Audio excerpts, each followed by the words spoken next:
la réunion du 25 mars ouverte.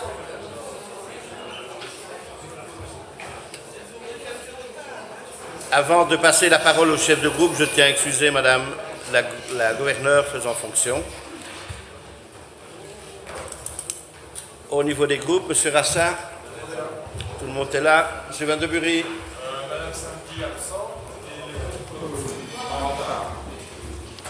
Ok, M. Capa.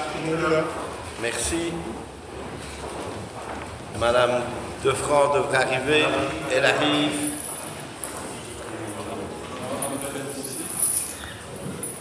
Ok. Monsieur Ernst. Monsieur Lejeune.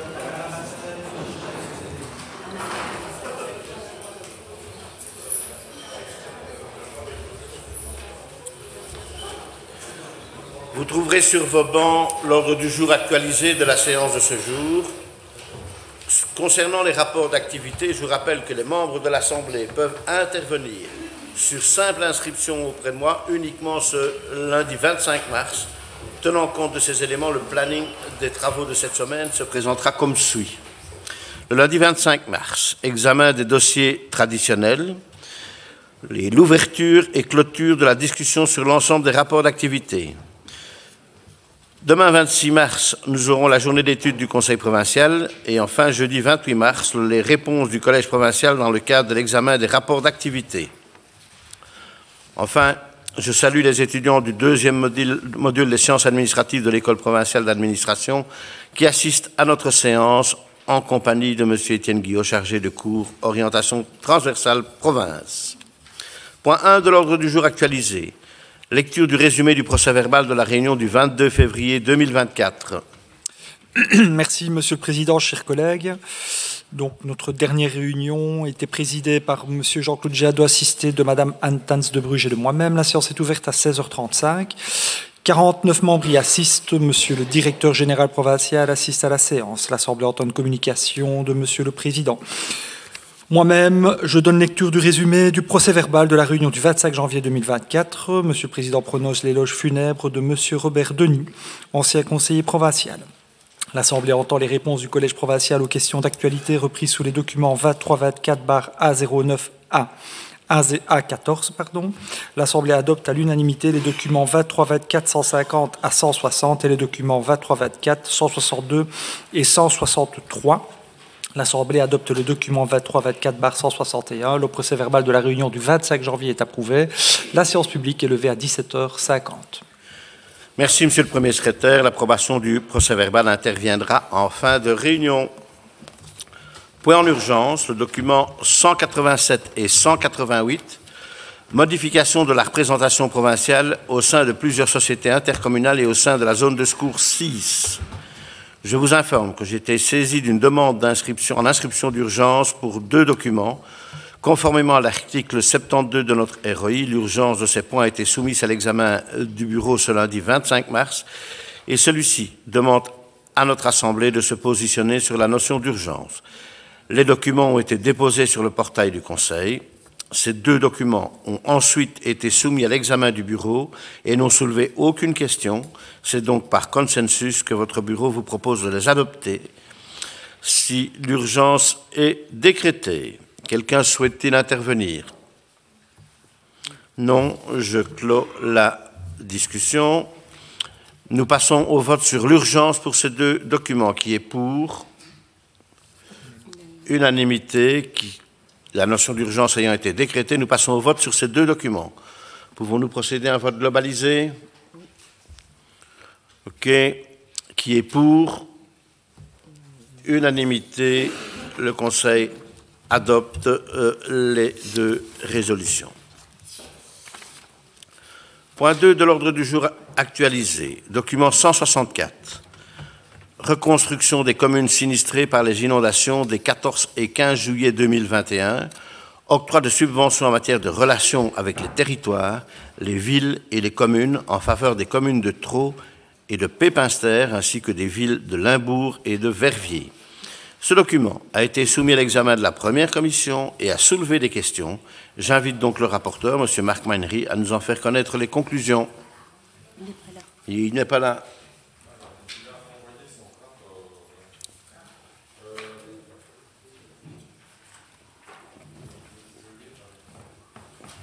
sais venir ici?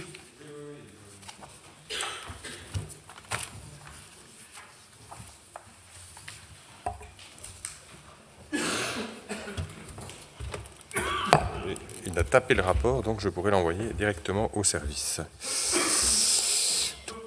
Alors, le rapport... Voilà. Donc, ce mardi 19 mars, votre première commission s'est réunie pour prendre acte du rapport d'activité concernant l'administration et le... Attends, c'est bien celui dont il s'agit? De commune sinistrée, de Marc, oui. C'est le document 164.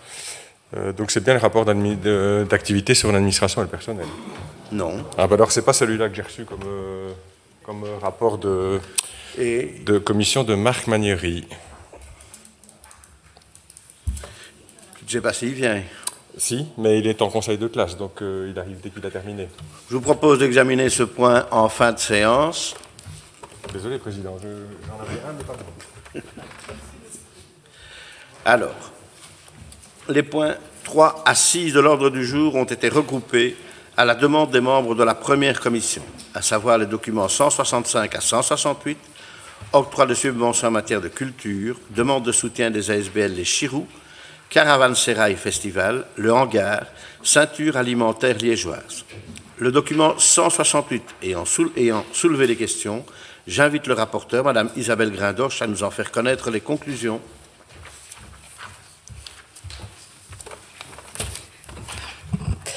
Monsieur le Président, chers collègues, votre première commission s'est réunie ce mardi 19 mars. Une seule question est posée sur le document 23-14-16 concernant l'octroi de subventions en soutien à l'ASBL ceinture alimentaire liégeoise. Le commissaire fait une remarque car selon lui, le document comporte une erreur dans les montants de la subvention indiquée dans le rapport. Selon lui, un endroit du rapport, on parle d'une subvention de 3 000 et un autre endroit d'une subvention de 6 000 €.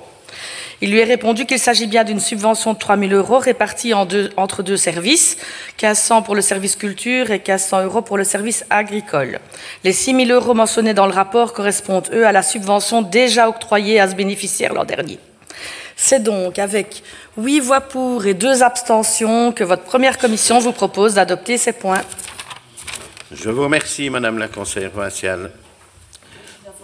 Les 3 autres documents n'ayant soulevé aucune question, c'est par 8 voix pour et 2 abstentions également que votre première commission vous propose de les adopter. Et vous venez de le dire, le document 168 a été soumis à l'examen de la 4e, où il n'a plus soulevé d'autres questions. Quelqu'un souhaite-t-il intervenir? Pas d'intervention, je clôt la discussion générale, nous passons au vote. Pouvons-nous procéder à un vote globalisé? Qui est pour les conclusions des premières et 4e commissions en ce qui concerne ces 4 documents? Le Conseil adopte les 4 résolutions à l'unanimité. Point 7 de l'ordre du jour, document 169, budget provincial 2024, première série de modifications. Ce document a été soumis à l'examen de la 2e commission et a soulevé des questions. J'invite donc le rapporteur, Mme Caroline Lebeau, à nous en faire connaître les conclusions.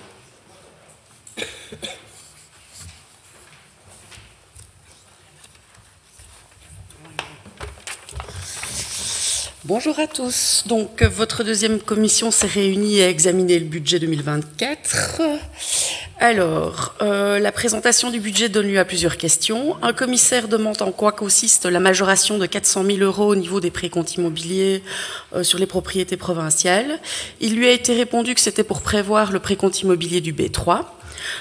Le commissaire demande s'il a déjà été calculé. Il lui est répondu qu'il avait été estimé par les services de la province par rapport au mètre carré du Val-Benoît, mais pas encore calculé et qu'il était en attente de la région wallonne avec qui ils sont en contact.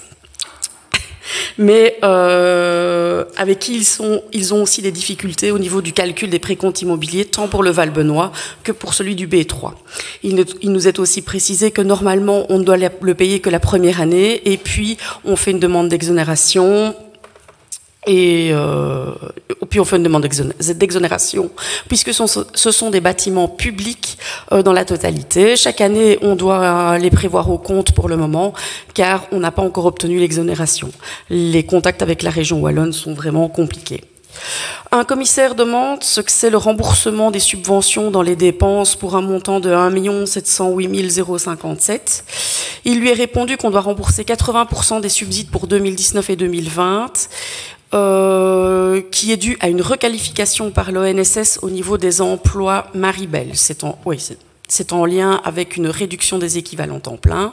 C'est quelque chose qui concerne toutes les provinces, même si au niveau de la temporalité n'est pas la même pour toutes. Pour le moment, les provinces de Liège et Hénon ont été concernées, mais on sait que toutes les provinces vont y être sujettes. Le commissaire demande si tous les emplois ont été maintenus. Non, les emplois Maribel concernent une certaine catégorie de personnel. Ils sont octroyés en fonction du nombre d'équivalents temps plein. Depuis 2020, le remplacement des agents provinciaux n'est plus aussi automatique que par le passé. Ici, cela concerne donc le nouveau renouvellement d'agences qui sont sous statut Maribel. Je suis désolée, j'ai oublié mes lunettes, alors c'est un peu compliqué. Sous statut Maribel, vu qu'on ne peut pas prendre le statut et le mettre sur un agent qui ne correspond pas aux critères. On a ici la possibilité de justifier les diminutions et remettre un peu en cause le montant calculé par l'ONSS. Ces montants ont été contestés de 2020 à 2022, puisque les années antérieures, les montants sont figés. Un commissaire demande dans les budgets travaux ce que veut dire HVAC pour le hangar Kurt. Il s'agit d'un montant de 600 000 €. C'est tout ce qui concerne. Il lui a répondu que c'était tout ce qui concerne l'installation d'air conditionné et de chauffage. Il est aussi demandé si, quand on parle de nouvelle école de Bavière, si en fait on voulait remplacer le Barboux entièrement par la nouvelle école de Bavière. Il lui est répondu qu'on ne sait pas si c'est pour remplacer le Barboux, mais en tout cas, l'idée est d'y mettre des sections en lien avec le paramédical.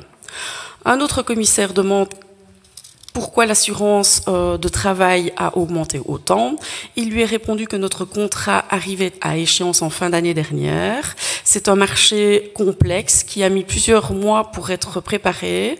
C'est pour ça qu'on a prolongé d'1 an. Mais le Covid et l'inflation étant passés par là, il s'agit ici d'une mise à jour des différents prix de la police d'assurance. Voilà. Oui, ça a donné à 7 voix pour, 0 contre et 5 abstentions. Je vous remercie, Madame la conseillère provinciale. Quelqu'un souhaite-t-il intervenir? Monsieur Ernst.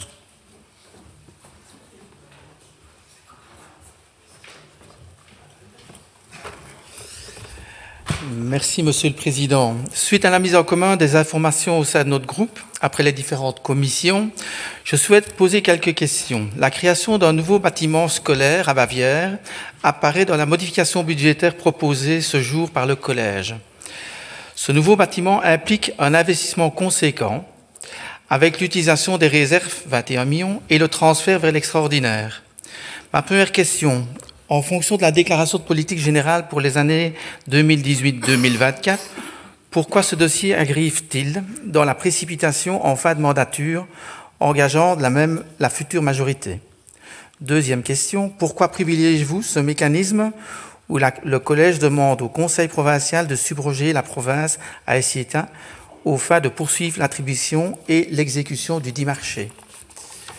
Troisième question, depuis quand la province se lance-t-elle dans des projets d'envergure sans miser sur des subventionnements, en utilisant en plus ces réserves qui, d'après vos explications précédentes, seront nécessaires pour le financement des zones de secours de la prochaine législature jusqu'à 100%.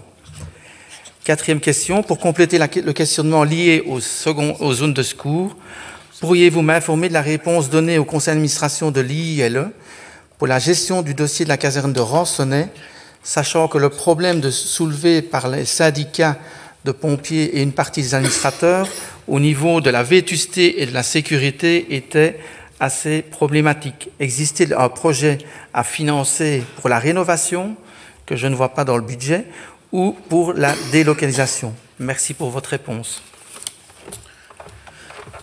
Merci, Monsieur le conseiller. D'autres interventions? La réponse sera apportée à l'ensemble de vos questions jeudi, comme prévu. Pouvons-nous passer au vote qui est pour les conclusions de la deuxième commission? Le groupe PS, le groupe MR, qui est contre, le PTB, qui s'abstient, Écolo et les engagés. Je vous remercie. Le Conseil adopte la dite résolution. Point 8 de l'ordre du jour. Le document 170, rapport d'évaluation annuel relatif au contrat de gestion conclu entre la province de Liège et la SBL Centre régional pour l'intégration des personnes étrangères ou d'origine étrangère de Liège, le CRIPEL, exercice 2022, prévision 2023. Ce document a été soumis à l'examen de la deuxième commission et n'a soulevé aucune question. C'est donc par 8 voix pour et 3 abstentions que votre deuxième commission vous propose de l'adopter. Quelqu'un souhaite-t-il intervenir? Oui? OK. J'allais le signaler, mais vous le dites, c'est très bien ainsi. Quelqu'un souhaite-t-il reposer des questions? Non. Je clôt la discussion générale. Nous passons au vote. Qui est pour les conclusions de la deuxième commission? Unanimité. Le Conseil adopte la dite résolution. Point 9 de l'ordre du jour. Le document 171. Octroi de subventions en matière de santé. Demande de soutien de la SBL ICAR Wallonie dans le cadre de la mise en place du projet Escort Box, année 2024. Ce document a été soumis à l'examen de la deuxième commission et n'a soulevé aucune question. C'est donc par 9 voix pour et 3 abstentions que votre deuxième commission vous propose de l'adopter. Quelqu'un souhaite-t-il intervenir? Pas d'intervention, je clôt la discussion générale. Nous passons au vote qui est pour les conclusions de la deuxième commission. Unanimité, le Conseil adopte la dite résolution. Les points 10, 11, 12, 13 et 14 de l'ordre du jour ont été regroupés à la demande des membres de la deuxième commission, à savoir les documents 172 à 176, octroi de subventions en matière de sport, demande de soutien des ASBL, cours de la province, sport et santé, foot 2000, RC Pesanque-le-Piégeois et de la commune d'Ewaï. Le document 176 ayant soulevé des questions, je vais demander à Mme Nandrin de nous en faire le rapport.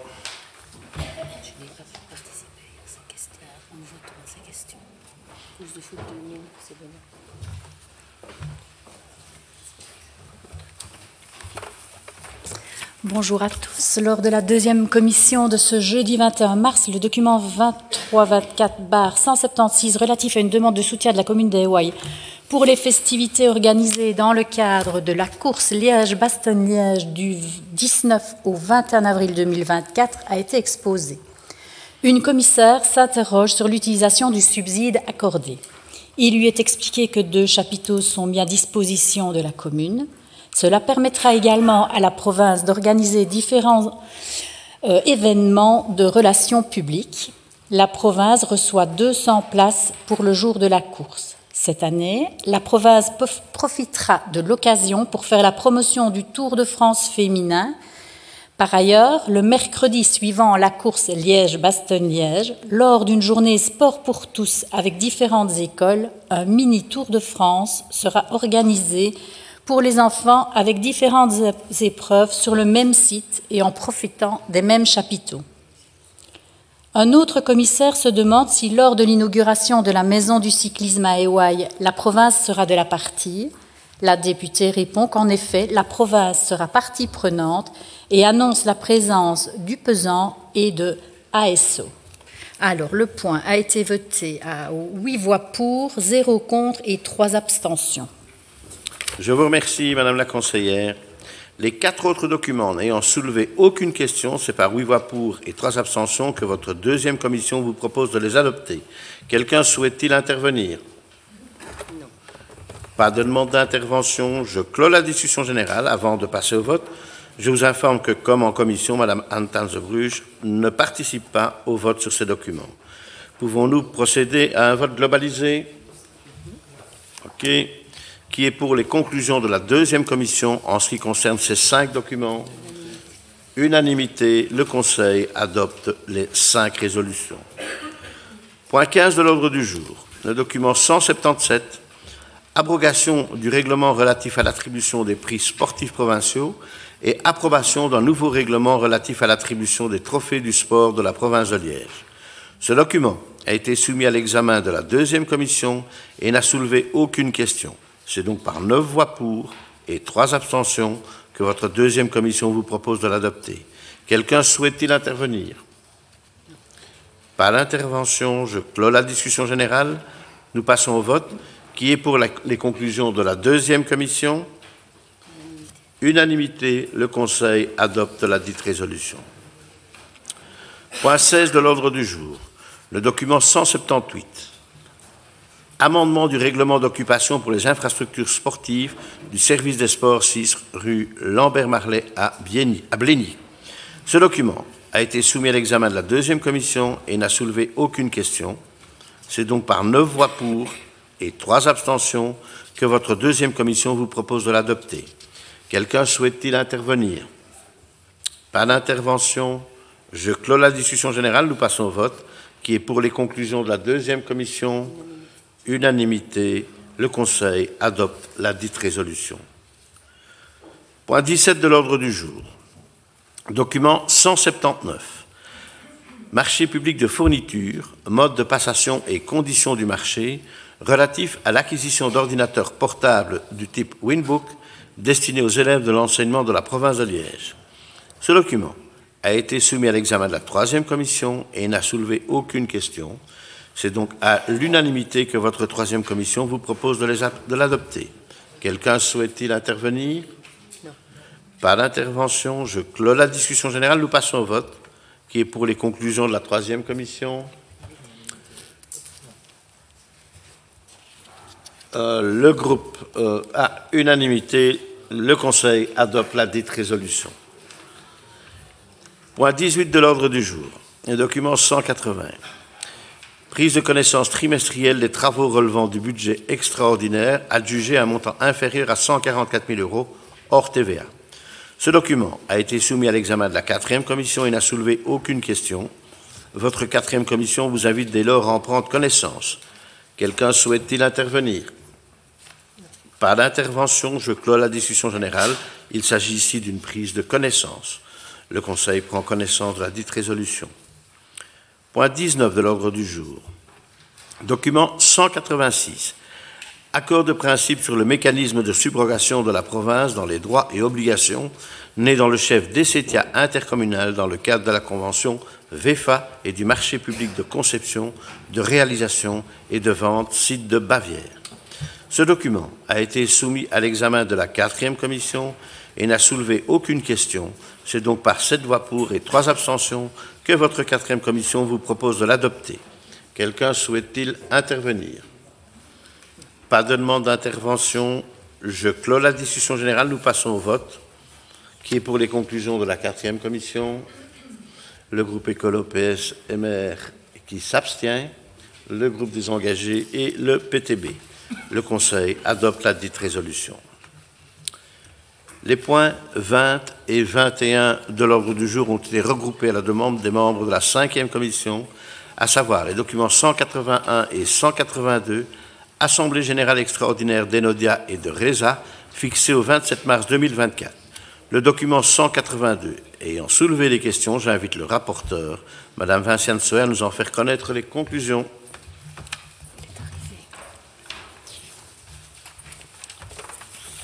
Merci, Monsieur le Président. Donc, chers collègues, donc, ce mercredi, votre cinquième commission s'est réunie et à l'examen des points sur les AG extraordinaires d'Enodia et Reza, un commissaire souhaite rendre attentif au conseil d'administration miroir, souligne qu'il faut être prudent et qu'il sera nécessaire d'effectuer des évaluations. Il lui a répondu que c'est un alignement stratégique plus simple. Ce choix d'opportunité a été fait par les organes. Ce sera attentif à ce que les intérêts des différentes sociétés soient respectés. Une société publique à participation locale est contrôlée par les entités publiques. Le commissaire demande les critères d'encadrement de Reza Holding. Il lui a répondu que c'est une intercommunale pure, donc du même type de gouvernance, dite classique et soumise au code de la démocratie locale. Ce n'est pas une création pour échapper à des règles. Le commissaire souhaite des informations à propos des projets réputés Transénergie. Donc il y a un projet de batterie de stockage industrielle à Huy, donc proche de la centrale. C'est une capacité de réserve énergétique stratégique et indispensable. Il y a également un projet de biométhanisation à Anu, en collaboration avec la ville, utilisation des déchets agricoles pour créer du gaz. Également un projet de communauté industrielle d'énergie, production d'énergie verte en partenariat avec un privé. Il est souligné l'importance de répondre aux défis air, climat, énergie de la région wallonne. Les points ont été adoptés par 6 voix pour, 0 voix contre et 2 abstentions. Je vous remercie, Madame la conseillère provinciale. Le document 181, n'ayant quant à lui soulevé aucune question, c'est par 6 voix pour et 2 abstentions que votre 5e commission vous propose de l'adopter. Quelqu'un souhaite-t-il intervenir? Oui, Monsieur Ajagi.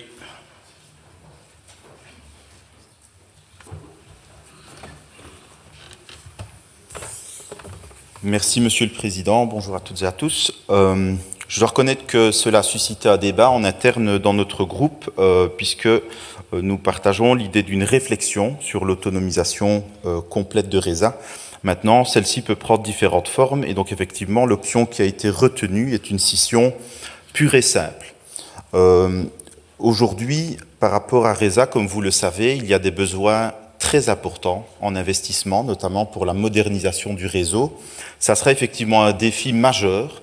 Et donc cette scission aujourd'hui de RESA, dans sa nouvelle forme, dans sa nouvelle structure, va faire indéniablement peser, en tout cas une charge ou un risque de charge financière beaucoup plus important sur les communes. Donc c'est un premier point d'attention que nous voudrions soulever. Deuxièmement, vous savez qu'une des raisons qui a été mise en évidence pour justement justifier cette scission, c'est l'interrogation sur ce lien qu'on appelle l'unbundling, à savoir qu'Enodia, qui a des participations directes à directes dans d'autres acteurs du secteur de l'énergie par rapport à RESA. Et aujourd'hui, la structure qui vous est proposée, et là j'aimerais attirer votre attention, reproduit d'une certaine manière cette liaison de type unbundling. Un avis de la tutelle était attendu à ce jour, à ma connaissance, et sauf information dont vous disposeriez, nous n'avons pas reçu cet avis de la tutelle qui pour nous est un avis important. Et enfin, troisième point, il y a eu une réunion avec les communes récemment et je dois reconnaître, même si je n'y ai pas participé, mais on en a fait écho, que les communes posent encore à ce jour beaucoup de questions sur cette scission. Un dernier élément sur lequel j'aimerais vous rendre attentif, c'est l'évolution de l'actionnariat, ou en tout cas dans ses modalités. C'est aussi un point qui va nécessiter une attention de notre part. Alors je voudrais ramener un élément de clarification. Certains aujourd'hui s'appuient sur une forme dite d'illégalité de la relation de RESA actuellement vis-à-vis d'Enodia pour justifier cette scission. Il n'en est rien. La Coop n'a pas relevé de soucis par rapport à RESA dans le cadre de l'agrément comme GRD. Et donc, aujourd'hui, cette scission est une des voies qui est proposée. Elle suscite encore des questions à ce stade et c'est pour ça que le groupe écolo s'abstiendra. Je vous remercie pour votre écoute. Merci, Monsieur le conseiller provincial. Quelqu'un d'autre souhaite-t-il intervenir? Pas d'autres interventions. Je clôt la discussion générale. Avant de passer au vote, je vous informe que, comme en commission, M. Julien Van de Bury et Mme Valérie Lux ne participent pas au vote sur ces deux documents. Nous passons au vote. Pouvons-nous procéder à un vote globalisé? OK. Qui est pour les conclusions de la 5e commission en ce qui concerne ces deux documents? Le groupe PS, le groupe MR, le groupe Désengagé. Qui est contre? Qui s'abstient? Le groupe PTB et le groupe Écolo. Le Conseil adopte les deux résolutions. Point 22 de l'ordre du jour, le document 183, culte, budget 2024 de la mosquée Ashahaba, rue de Odimont 244 à Verviers, avis favorable. Ce document a été soumis à l'examen de la 5e commission et n'a soulevé aucune question. C'est donc par 9 voix pour et 1 abstention que votre 5e commission vous propose de l'adopter. Quelqu'un souhaite-t-il intervenir? Pas d'intervention, je clôt la discussion générale. Nous passons au vote, qui est pour les conclusions de la 5e commission. Le groupe écolo PSMR engagé, qui est contre, qui s'abstient. Le groupe PTB, le Conseil, adopte la dite résolution. Point 23 de l'ordre du jour. Le document 184. Mise en non-valeur de créances fiscales en ce qui concerne la taxe sur les établissements dangereux pour les années budgétaires allant de 2007 à 2022. Ce document a été soumis à l'examen de la 5e commission et n'a soulevé aucune question. C'est donc par 9 voix pour et une abstention que votre 5e commission vous propose de l'adopter. Quelqu'un souhaite-t-il intervenir? Pas d'intervention, je clôt la discussion générale. Nous passons au vote. Qui est pour les conclusions de la 5e commission? Unanimité, le Conseil adopte la dite résolution. Point 24 de l'ordre du jour, le document 185. Emprunt de couverture des dépenses extraordinaires de 2024, deuxième série. Ce document a été soumis à l'examen de la 5e commission et n'a soulevé aucune question. C'est donc par 9 voix pour et une abstention que votre 5e commission vous propose de l'adopter. Quelqu'un souhaite-t-il intervenir? Pas d'intervention. Je clôt la discussion générale. Nous passons au vote. Qui est pour les conclusions de la 5e commission? Le groupe écolo PS engagé et MR. Qui est contre? Qui s'abstient? Le PTB. Le Conseil adopte la dite résolution. Avant de passer au rapport d'activité et le point 25, je vous propose de revenir au point 2 de l'ordre du jour actualisé. Le document 164, reconstruction des communes sinistrées par les inondations des 14 et 15 juillet 2021, octroi de subventions en matière de relations avec les territoires, les villes et les communes en faveur des communes de Thro, de Pépinster et des villes de Limbourg et Verviers. Ce document a été soumis à l'examen de la 1e commission et a soulevé des questions. J'invite donc le rapporteur, M. Mannery, à nous en faire connaître les conclusions. Merci, Monsieur le Président. Et encore toutes mes excuses, j'avais transmis un rapport, mais pas le second. Il ne s'est pas passé grand-chose, mais il y a quand même eu une question lors de notre première commission qui examinait le point dont vous venez de parler. Un commissaire s'est en fait interrogé sur le fait, vous permettez que je reprenne sa phrase exacte, qu'une réponse n'avait pas été réceptionnée en temps utile pour bénéficier des mêmes conditions que les 3 autres communes pour la ville de Verviers. Il s'agit des aides post-inondation. Et donc le commissaire se demandait c'était quoi le malentendu par rapport à cette réponse tardive ou non réceptionnée, pardon. Il lui a été répondu qu'il s'agissait en fait de retard pris, surtout dans le souci de répondre au mieux aux besoins exprimés par la ville de Verviers quant à l'engagement de personnel qui pourrait l'aider, notamment dans ses travaux de reconstruction et d'évaluation des dégâts. Voilà, je vous remercie. Et la commission, pardon, a délibéré avec 8 voix pour et 2 abstentions. Je vous remercie, Monsieur le Conseil provincial. Quelqu'un souhaite-t-il intervenir? Pas d'intervention, je clôt la discussion générale. Nous passons au vote. Qui est pour les conclusions de la 1re commission? Unanimité. Le Conseil adopte la dite résolution. Nous allons maintenant passer au point relatif au rapport d'activité. Point 25 de l'ordre du jour. Rapport d'activité 2023 concernant la culture. Ce document a été soumis à l'examen de la 1re commission et a soulevé des questions. J'invite donc le rapporteur, Mme Catherine Lacombe, à nous en faire connaître les conclusions.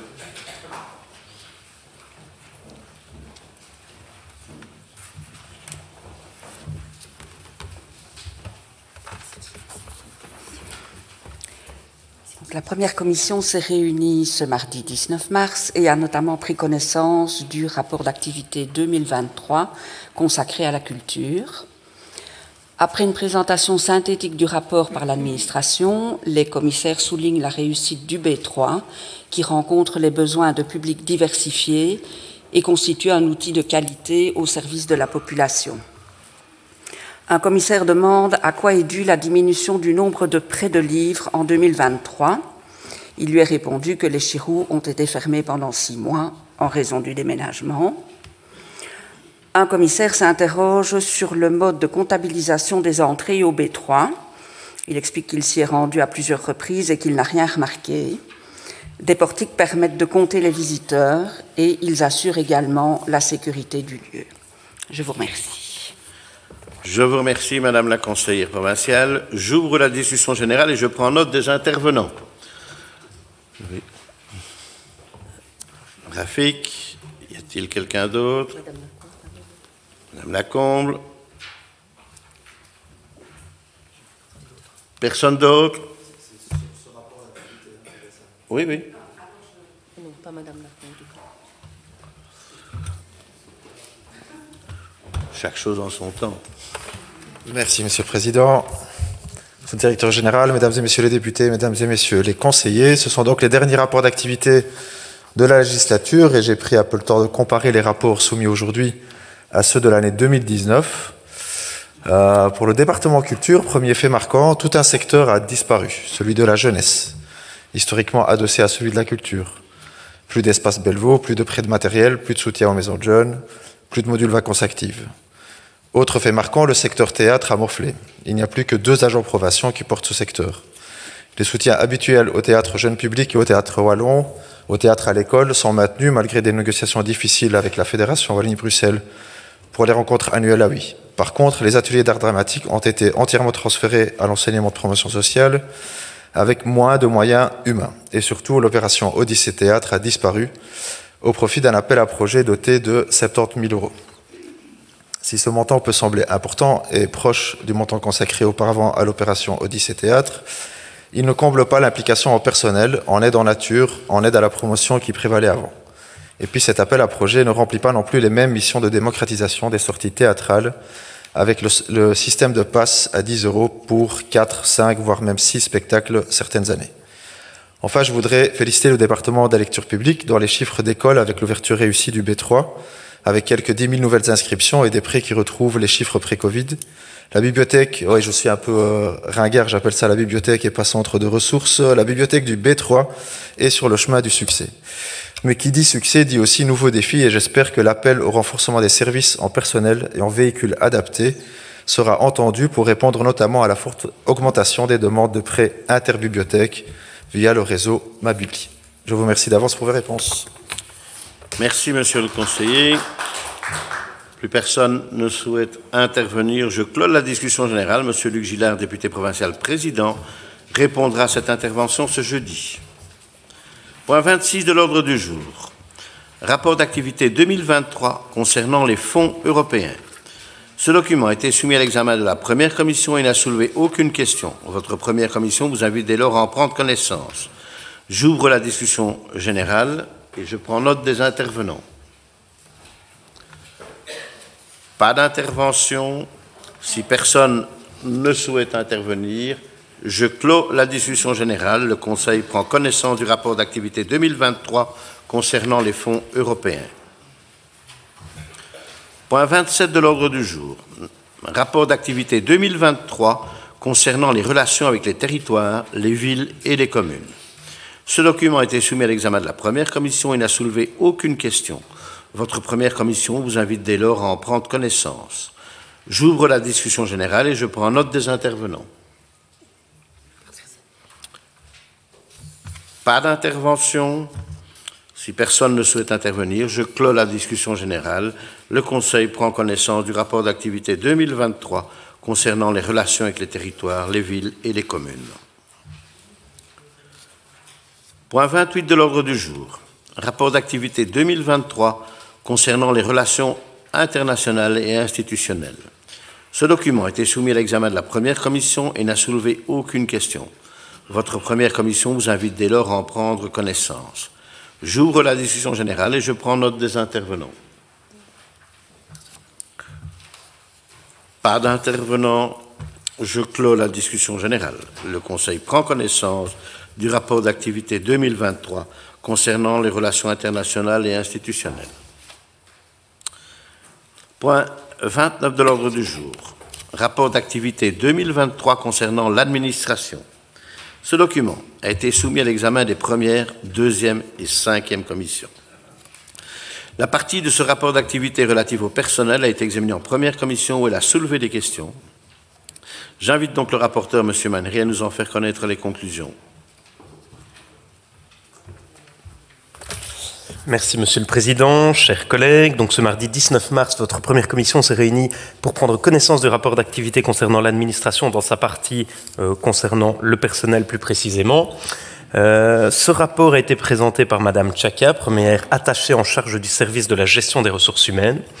Après la présentation, un commissaire a pris la parole pour bien comprendre les chiffres de la page 17 du rapport. En effet, il est mentionné à cette page 17 qu'il y a un nombre d'agents de 2926, des équivalents temps plein de désignation de 2850,7 et des équivalents temps plein payés de 2434,27. Il y a donc une différence d'environ 400 entre les équivalents temps plein de désignation et les équivalents temps plein payés. Il lui est répondu que la différence de 400 entre les désignés et les payés s'explique par le fait que les équivalents temps plein désignés ne sont pas toujours prestés et donc payés pour toute une série de raisons variées, comme une pause carrière, une maladie de longue durée, une réduction de temps de travail. Suite à cette question, votre première commission a pris connaissance du rapport concernant l'administration et le personnel. Merci. Je vous remercie, Monsieur le Conseiller provincial.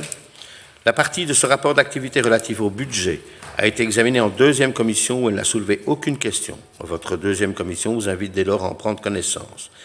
Les autres parties de ce rapport d'activité, affaires générales, finances et marchés, centre d'impression, centre de traitement du linge, pôle publication, service des archives et traduction, ont quant à elles été examinées en cinquième commission où elles n'ont soulevé aucune question. Votre cinquième commission vous invite dès lors à en prendre connaissance. J'ouvre la discussion générale et je prends note des intervenants. Madame Lacombe, vous avez la parole, madame.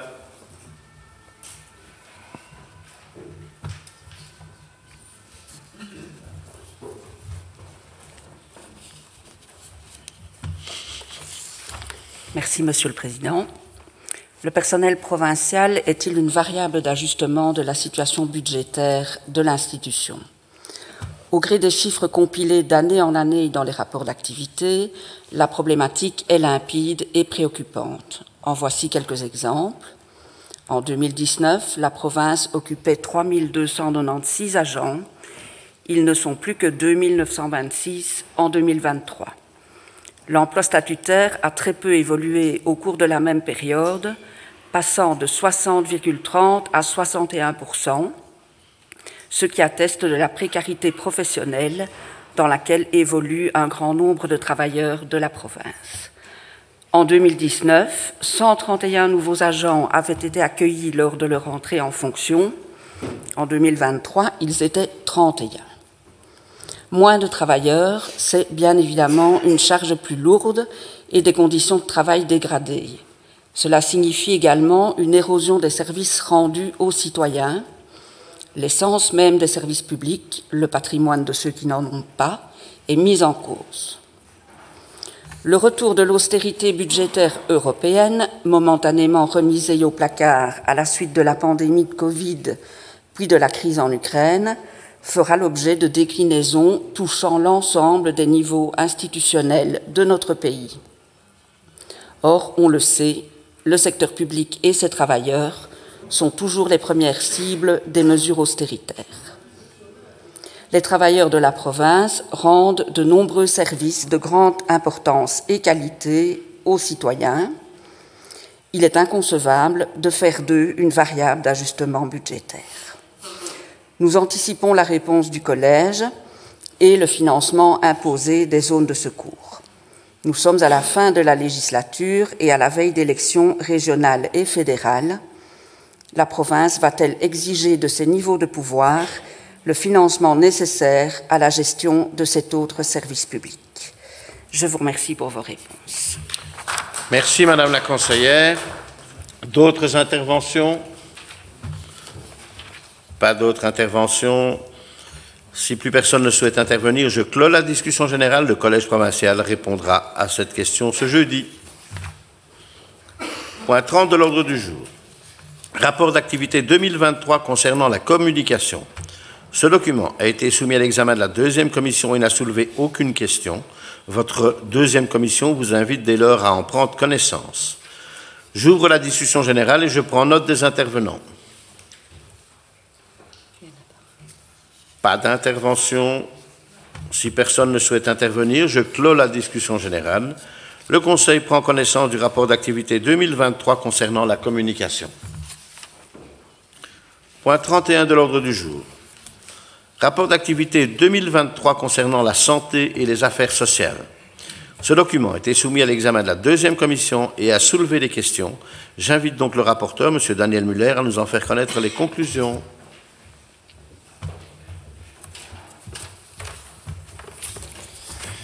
La troisième commission se réunit le 21 mars. Après une présentation du directeur du domaine concerné relatif au rapport 2023, on a été posé 3 questions.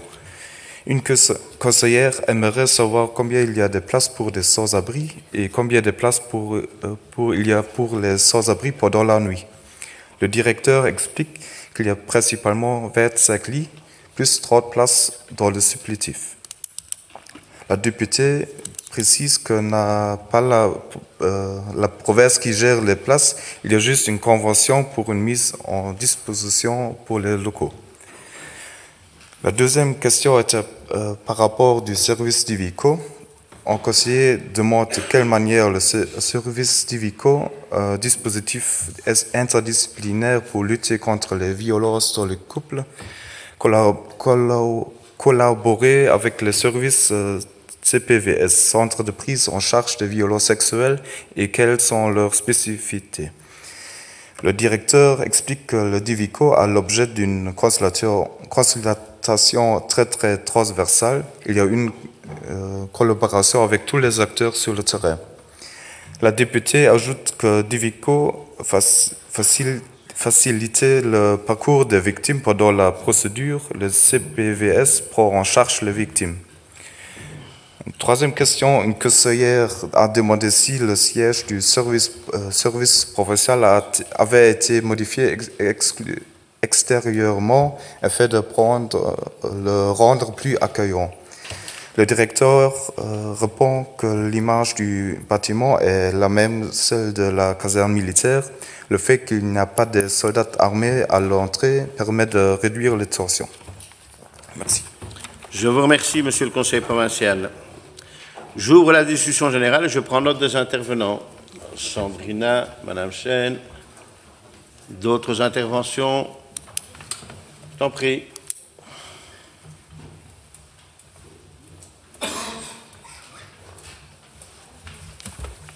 Bonjour à toutes et à tous. Une petite question. Je vais d'abord remercier les services pour leur rapidité de réponse et pour leur merveilleux travail qu'ils ont fait tout au long de l'année. Donc, dans le cadre de bien veillir, quelles sont ou seront les actions mises en place par la province? Je vous remercie. Merci, Madame la conseillère. Madame Chen.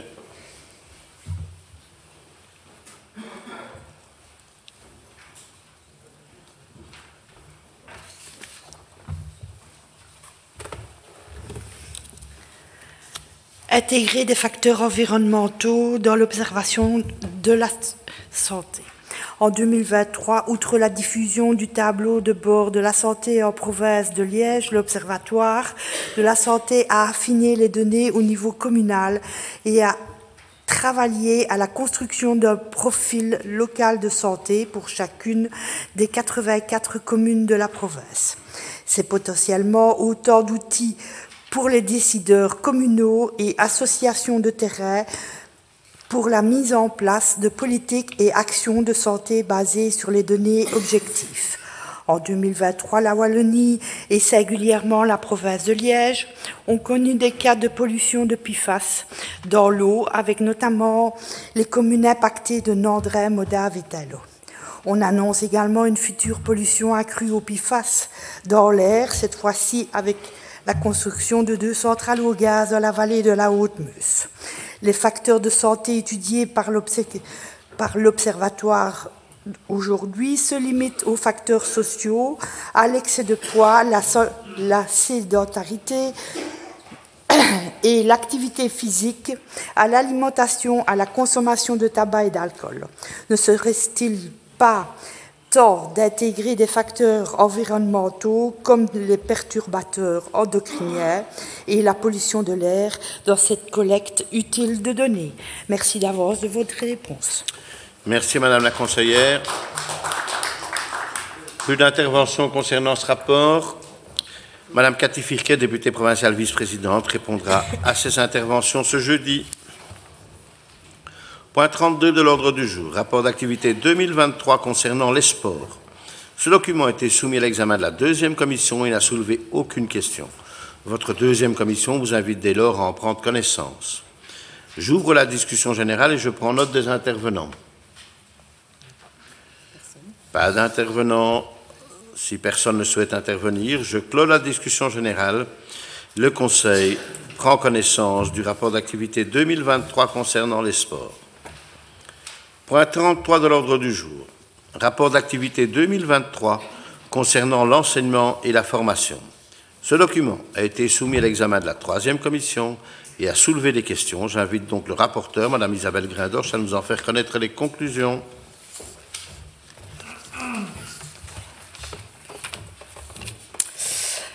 Donc, votre 3e commission s'est réunie donc ce lundi 18 mars et des questions sont posées.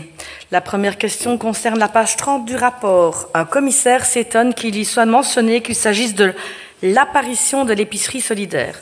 En fait, auparavant, il n'y avait qu'un seul endroit pour accueillir les étudiants. On parle donc dans le rapport du mot « apparition » car maintenant, les épiceries sociales se retrouvent dans plusieurs campus pour être au plus proche des étudiants. Une autre question se rapporte à la page 29 du rapport, dans lequel est mentionné que le service social de la Haute École a traité des demandes d'aide financière pour un montant total d'environ 2 millions d'euros. Et un commissaire se demande s'il y a une évolution par rapport à l'an dernier. Il est répondu pour commencer que toutes les dépenses sont vérifiées et validées. Et en effet, il a été constaté une augmentation des besoins et également une diversité dans les besoins tels que la nourriture, mais également des soutiens pour le logement, soutien en matériel informatique, etc. Et que par conséquent, les budgets alloués avaient eux aussi été augmentés. Un commissaire remarque que l'an dernier, nous avions plus de détails grâce à un tableau récapitulatif. Il est répondu que ce tableau sera bien présenté le mercredi, donc que le commissaire peut participer sans problème afin d'obtenir les détails voulus. Un commissaire se demande quel est l'impact sur le décret paysage. Il lui est répondu qu'il est encore trop tôt pour pouvoir répondre car ce dispositif ne prend pleinement effet qu'à partir de septembre 2024. Il demande alors des informations sur les recours qui y sont faits. Donc, le premier recours a lieu en interne au niveau de la Haute École en cas de refus d'inscription. Et à la province, nous sommes plutôt d'une politique généreuse. Les autres recours sont externes auprès de la commission et donc nous n'avons pas de retour à ce niveau-là. Un commissaire parle ensuite de l'intervention des hautes écoles pour une intervention de 200 € à l'achat d'un vélo. Il est répondu que ce point sera évoqué lors du conseil social. Un commissaire revient alors sur la page 22 du rapport car il a lu que la Haute École avait introduit une demande d'avis pour être autonome dans l'évaluation de ses programmes. Il est répondu qu'actuellement, nous n'avons pas encore de réponse. C'était annoncé au départ pour début mars, mais à ce jour, nous n'avons pas reçu de retour des experts. Une autre question d'un commissaire qui se demande de ce qui est prévu pour sensibiliser les autres pouvoirs organisateurs. Il est répondu que le projet était d'abord prévu en solitaire et que l'an prochain, cela va s'agrandir, mais cela n'a pas encore été tranché. Nous avons la volonté de travailler ensemble dans les autres écoles, mais c'est un peu plus compliqué avec les universités. Un commissaire se demande si nous avons des nouvelles de la maison Erasmus et souhaite savoir combien ils sont. Il est répondu que c'est complet pour le premier quadrimestre et qu'il reste pour le moment très peu de disponibilité pour le deuxième quadrimestre. Une commissaire marque son regret que les chiffres genrés ne sont pas repris dans le rapport alors qu'ils sont connus. Elle veut juste faire prendre conscience aux autres commissions que ces chiffres sont importants. Je vous remercie, Madame la conseillère, pour ce rapport très complet. J'ouvre la discussion générale et je prends note des intervenants. Oui, Monsieur Delray. D'autres intervenants? Vous avez la parole.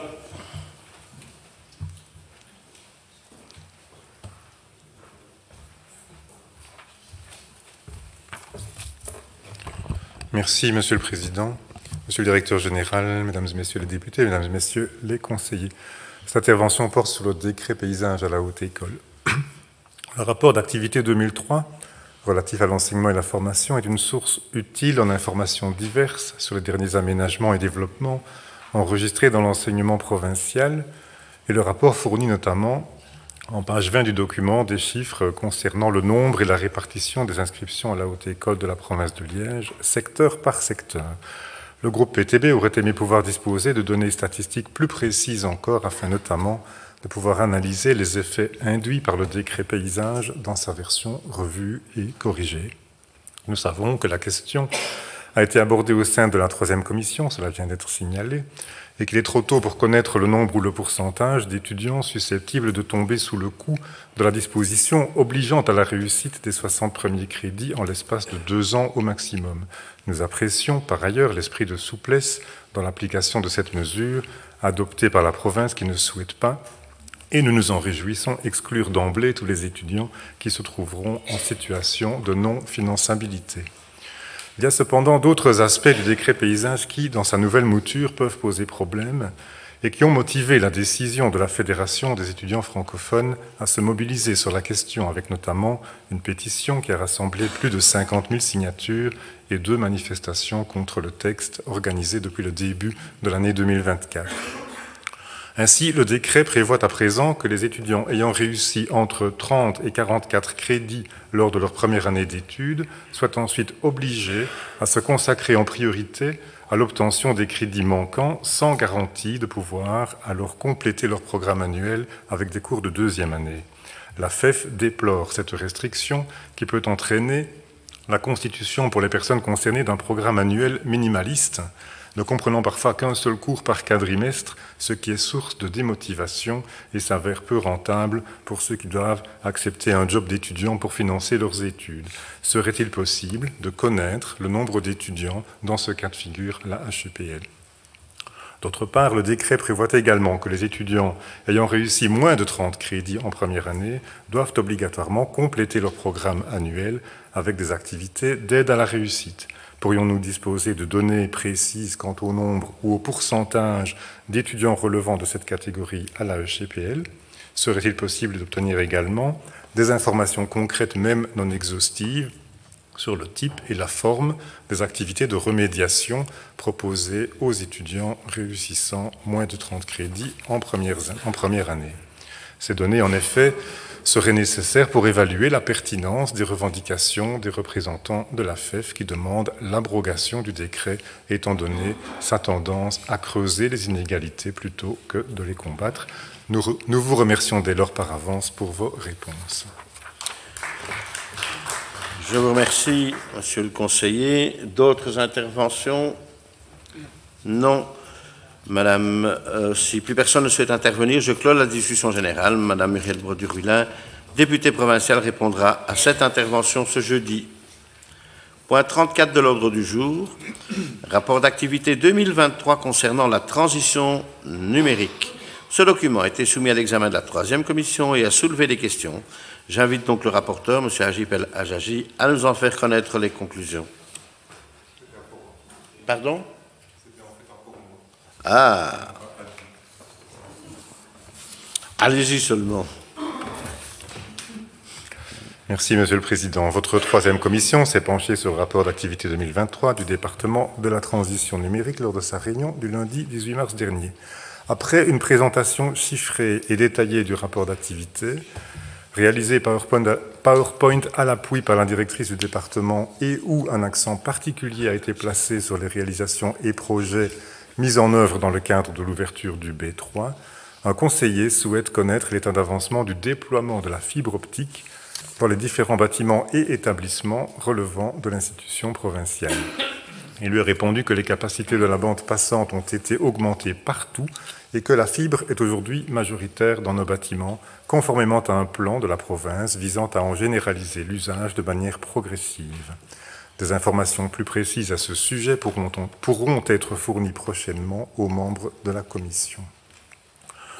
Le même conseiller qui fréquente parfois le B3 dans l'optique dit télétravailler salue la qualité du matériel mis à la disposition des utilisateurs, mais demande s'il ne serait pas possible de prévoir aussi un 2e écran d'ordinateur afin d'optimiser encore la qualité du service.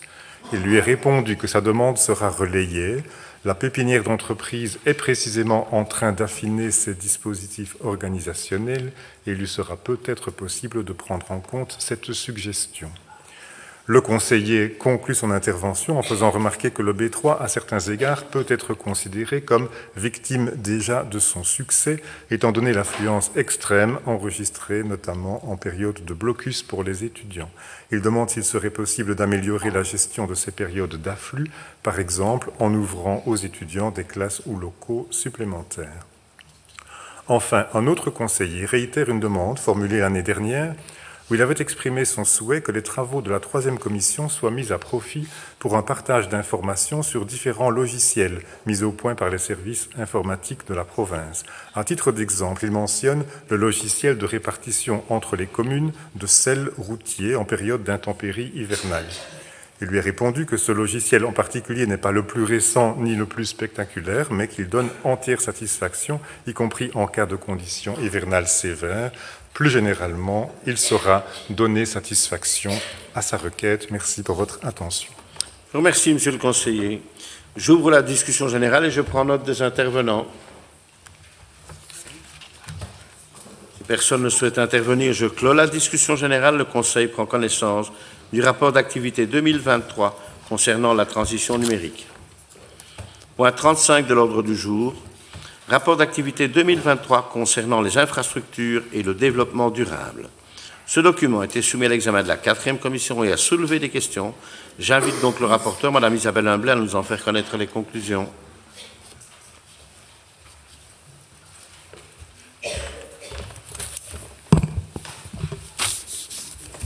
Monsieur le Président, Monsieur les députés, Madame les députés, Messieurs les conseillers, Madame les conseillers, la 4e commission s'est tenue le lundi 18 mars à 17 h sur le site du Val-Benoît.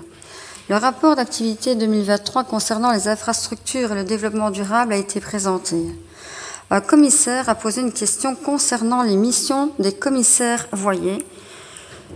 Quelles sont les raisons pour lesquelles les communes germanophones n'apparaissent-elles pas dans l'Atlas sur lequel ils s'établissent?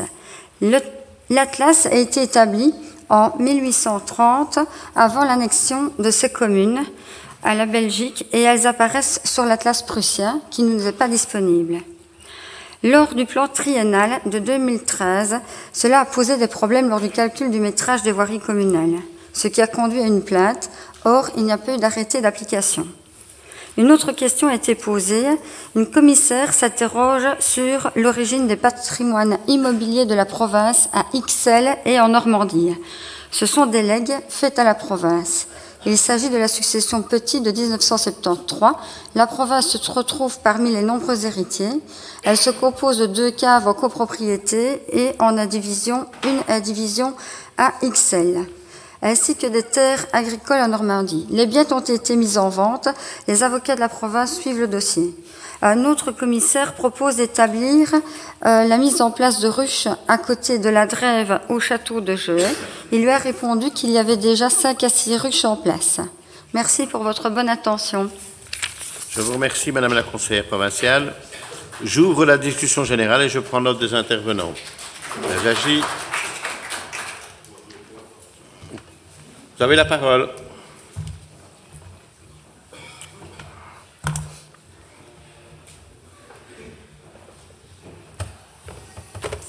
Merci, Monsieur le Président. Donc, je vais m'inspirer d'une phrase qu'on entend souvent dans ce Conseil. Votre rapport d'activité me donne l'occasion de pouvoir vous interroger sur ma question du Conseil provincial précédent, qui concerne une consultation des communes sur la mise en place d'équipements de vélos partagés.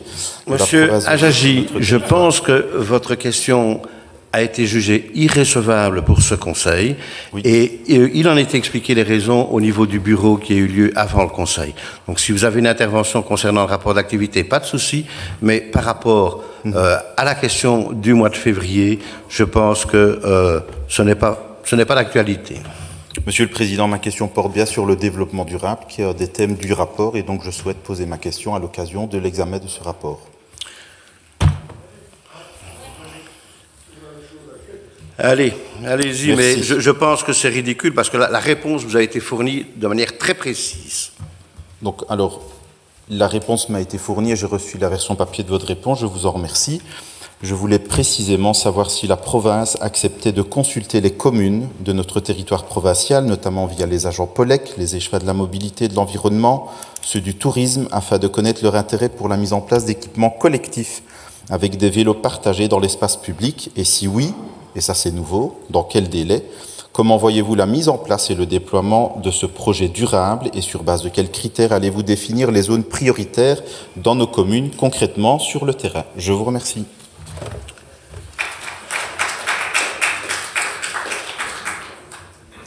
Si plus personne ne souhaite intervenir, je clôt la discussion générale. Monsieur André Denis, député provincial, répondra à cette intervention ce jeudi et je vous transmettrai la réponse de la fois dernière. Point 36 de l'ordre du jour, rapport d'activité 2023 concernant l'agriculture et la ruralité. Ce document a été soumis à l'examen de la 4e question et a soulevé des questions. J'invite donc le rapporteur, Mme Marie Monville, à nous en faire connaître les conclusions.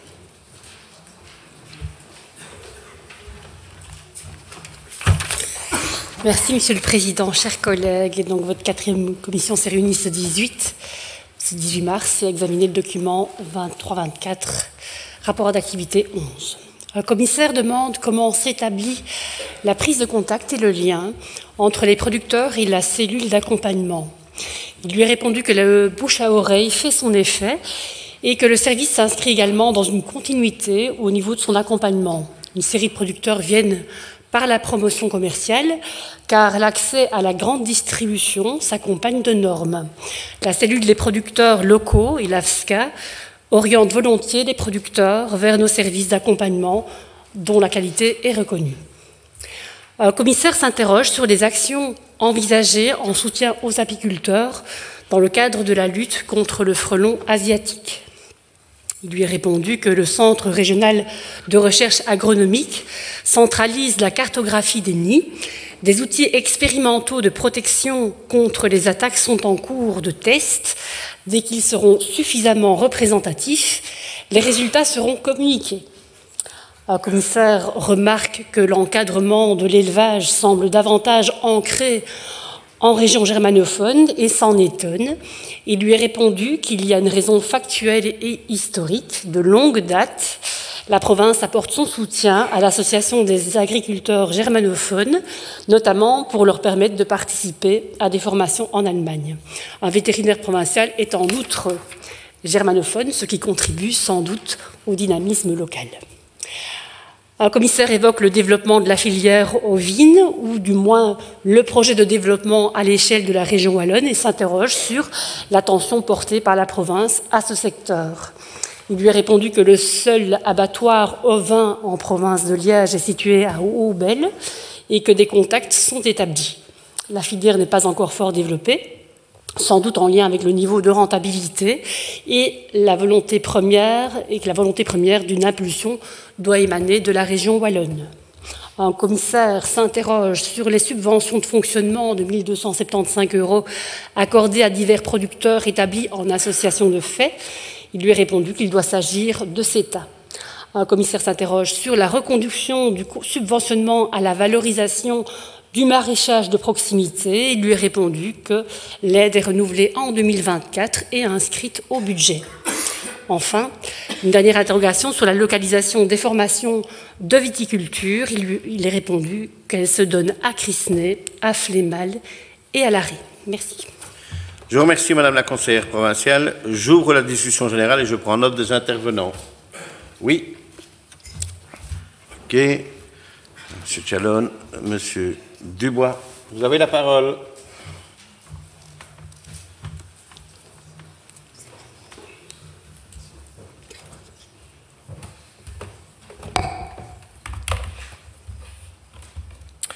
Merci, Monsieur le Président, chers collègues. Déjà, tout d'abord, un grand merci aux différents services de la province pour leur travail et les rapports d'activité.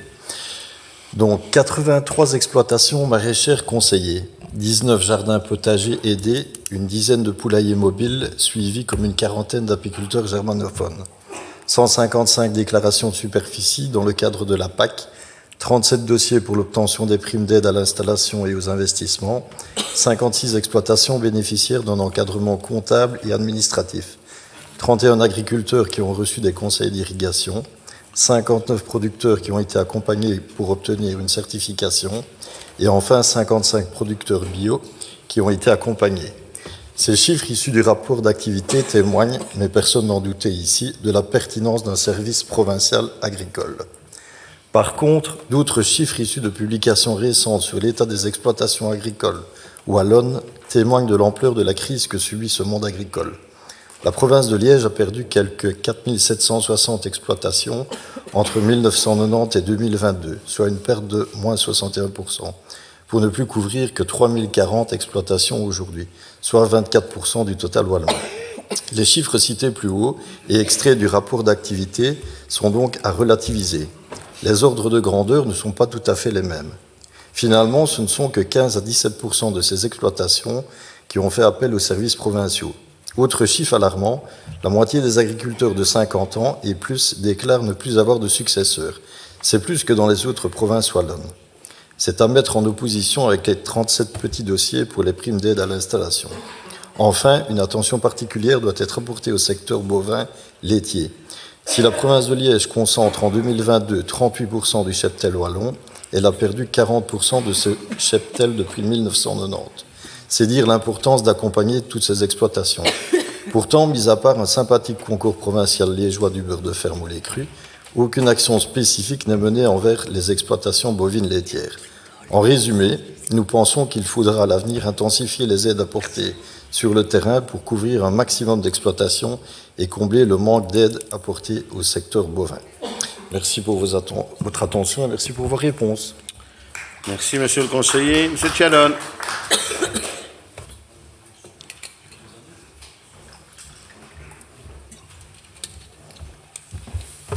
Merci, Monsieur le Président, Monsieur le Directeur général provincial, chers collègues. Les mois qui secouent le monde agricole nous concernent tous, nous interpellent et nous obligent.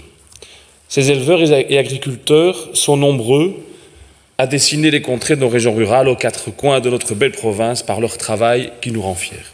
Ces métiers, bien souvent, ils les tiennent de leur père et de leur mère, et génération après génération, ils s'y consacrent avec passion et abnégation.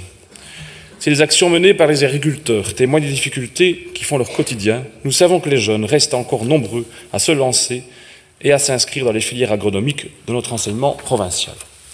À la faveur du rapport d'activité agriculture et ruralité, et au-delà donc des aides qui ont déjà pu être exposées lors du dernier conseil provincial, pouvez-vous nous éclairer spécifiquement sur les accompagnements mis en place auprès des jeunes agriculteurs pour leur faciliter l'accès à la profession et les inciter à s'investir dans cette voie de l'entrepreneuriat agricole? Quels sont les leviers qui viennent soulager les débuts d'une exploitation ou, dans la même logique, permettent de soutenir une diversification ou favoriser une reconversion? Merci déjà pour votre réponse. Merci, monsieur le conseiller. Monsieur Dubois.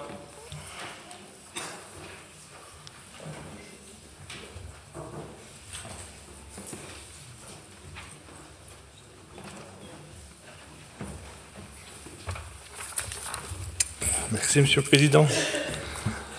Monsieur le Directeur général, Mesdames, Messieurs les députés, chers collègues, la SBL provinciale Promogest est notamment active dans la mise en rayon en grande et moyenne surface des produits locaux de notre territoire. À partir du hall opérationnel de Troix, elle mène toute une série de projets facilitant l'accès de la population de notre province au consommer local, mais aussi assurant une commercialisation de la production de nos agriculteurs en les soulageant de certaines étapes. Ce travail a déjà été évoqué plusieurs fois au Conseil. Cela dit, le rapport d'activité mentionne aussi l'élargissement de l'action de Promogest aux cuisines de collectivité. Cette partie étant moins connue, pouvez-vous nous en dire plus? Merci d'avance pour vos réponses. Merci, monsieur le conseiller. Si personne ne souhaite intervenir, le Conseil, si plus personne ne veut intervenir, M. André Denis, député provincial, répondra à cette intervention ce jeudi. Point 37 de l'ordre du jour. Rapport d'activité 2023 concernant le tourisme. Ce document a été soumis à l'examen de la 5e commission et a soulevé des questions. J'invite donc le rapporteur, Mme Karine Renson, à nous en faire connaître les conclusions.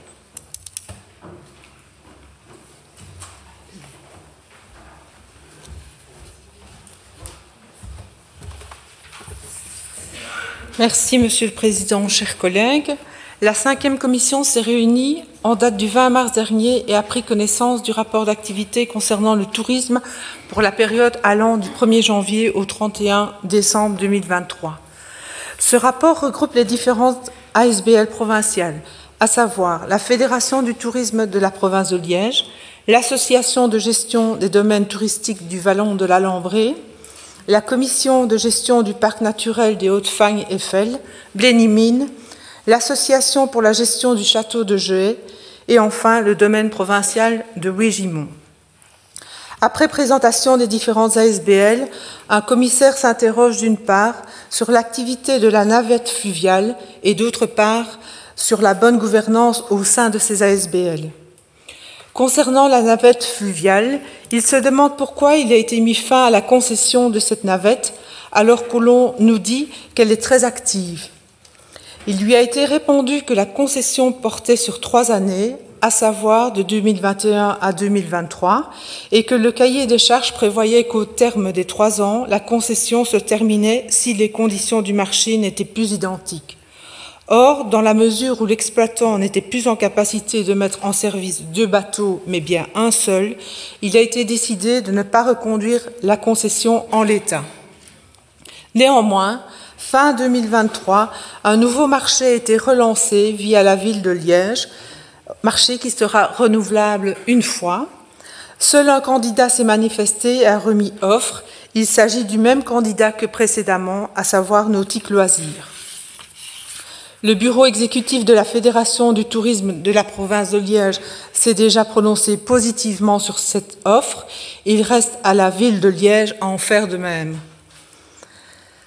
Vu le succès rencontré par cette activité en 2023, à titre d'exemple, ce sont 30 000 navetteurs qui ont été accueillis avec un seul bateau, mais la navette fluviale devrait encore avoir de beaux jours devant elle en 2024. Pour rappel, la FTPL octroie annuellement 50 000 € et la ville de Liège 100 000 €. Concernant le point sur la bonne gouvernance au sein de ces ASBL, le commissaire relève que certaines instances se réunissent plus souvent que d'autres.